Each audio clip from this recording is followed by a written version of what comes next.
Hi viewers, అందరికీ నమస్కారం అండి. కుంభరాశి వారి జాతకులు, ఈ వీడియో మీకోసమే. ఈ రథ సప్తమి తిథి నుండి మీ జీవితంలో ఎన్నో రకాలైనటువంటి అద్భుతాలు చూడబోతున్నారు.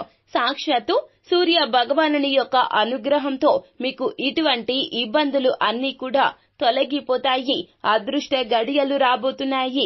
అఖండ ధన సిద్ధి యోగం కలగబోతుంది. ఖచ్చితంగా తూచా తప్పకుండా ఇదే జరగబోతుంది.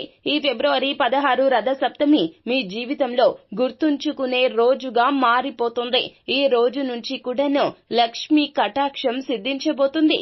కుంభరాశి వారి జాతకులకు ఏనాడు ఏ జన్మలో ఏ పుణ్యం చేసుకున్నారో కానీ కుంభరాశి వారి జాతకులు ఇక వెనక్కి తిరిగి చూడాల్సిన అవసరమే లేకుండా ఇక ఊహించినంత ధనము, కీర్తి, ప్రతిష్టలు, సమాజంలో గౌరవం కలగబోతున్నాయి. ఒక మనిషి దేనికోసమైతే తాపత్రయపడతాడు,